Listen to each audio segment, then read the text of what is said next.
Good morning students. आज इस video में हम आपका नेक्स्ट टॉपिक डिस्कस करेंगे, दैट इज़ कर्टसिस। सबसे पहले पता होना चाहिए भी कर्टसिस का मतलब होता क्या है। कर्टसिस का मतलब होता है डिग्री ऑफ पीकनेस। जैसे मान लो ये कोई सीरीज़ है, उसकी पीकनेस कितनी है कर्व की, उसको क्या कह देते हैं हम, कर्टसिस। कर्टसिस का जो कॉन्सेप्ट है डायग्राम का, ये हमें कार्ल पर्सन ने दिया था इन 1905। उसने ये बताया था भी हमारे पास 3 टाइप की कर्व बनती हैं। पहली है प्लेटोक्रिएटिक, फिर mesokurtic and third is leptokurtic. इसमें कहते हैं when a curve has shorter tail in comparison to normal curve. जैसे मान लो हमारी ये कोई कर्व है, ये हमने नॉर्मल कर्व ली।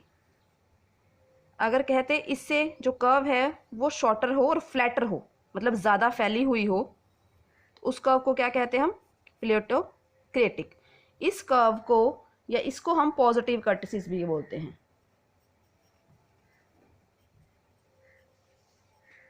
रिपीट कर रही हूं मैं, when a curve has short tail in comparison to normal curve is said to be platykurtic. Platykurtic को पॉजिटिव कर्टसिस भी बोलते हैं। फिर नेक्स्ट है when a curve has a thinner tell,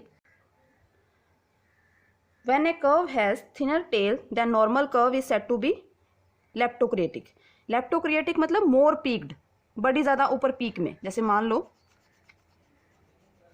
कोई सीरीज है, जैसे ये टर्म बड़ी ज़्यादा पीक में, उसको क्या कहते हैं हम, लेप्टोक्रियोटिक।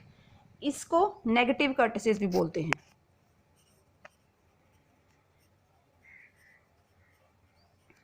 When a curve is same as normal curve is said to be मिसोक्रियोटिक।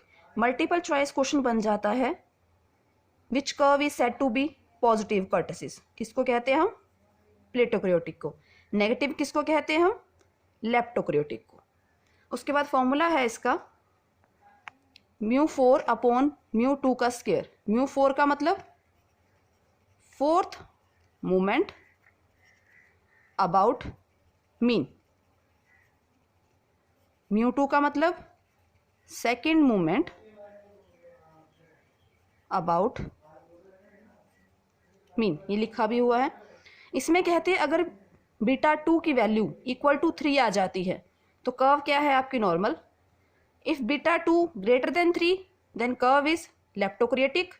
If beta 2 less than 3 is platykurtic. अब इसका हम एक क्वेश्चन डिस्कस करते हैं। क्वेश्चन है find the measure of kurtosis based on the moment for the following data. Solution करते हैं इसका। डेटा लिख लेते हैं 2, 3, 4, 5 और 6। 1 फ्रीक्वेंसी 1, 3, 7, 3 और 1। पहले फॉर्मूला लिख लेते हैं। फॉर्मूला क्या था, μ4 अपॉन μ2 का स्क्वायर।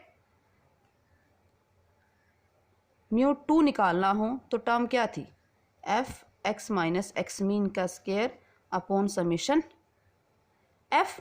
मतलब सबसे पहले क्या निकालना है, मीन। मीन का formula summation F x upon F. करते हैं पहले एफ को एक्स से मल्टीप्लाई।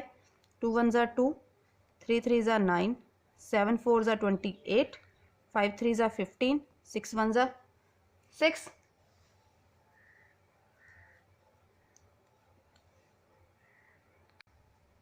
एफ एफ एक्स कितना बनता है हमारा, 60।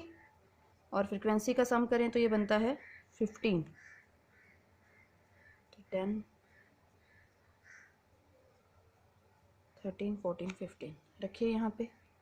60/15 कितना आएगा, 4। कौन कौन सा मोमेंट निकालना है आपने, सेकंड और फोर्थ। पहले सेकंड कर लेते हैं। क्या चाहिए, x माइनस मीन। मीन कितना है, 4। 2 minus 4 minus 2, 3 minus 4 minus 1, 4 minus 4 0, 1 और 2। फिर इसका स्क्वायर करिए, -2 का स्क्वायर 4 1 0 1 और 4। फिर उसको किससे मल्टीप्लाई करना है, फ्रीक्वेंसी से। करिए 4 3 0 3 और 4। सम कितना बनेगा, दैट इज 14। रखिए 14 अपॉन 15। कितना आएगा ये हमारा 0.933। फिर कौन सा मोमेंट निकालना है अपने फोर्थ,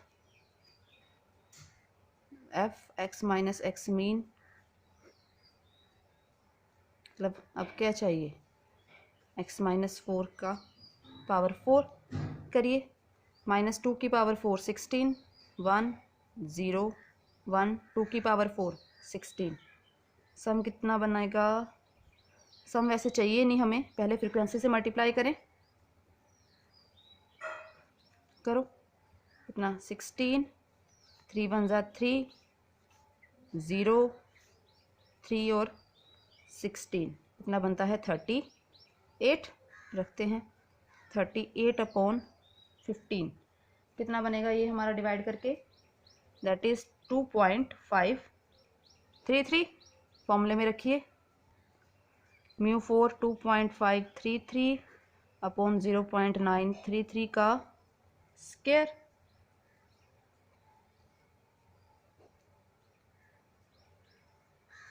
ये बनता है 2.91। तो ये 2.91 बनता है।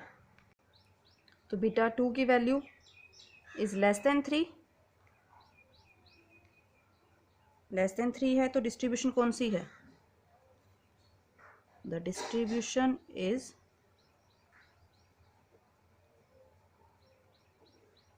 प्लेटो क्रियोटिक।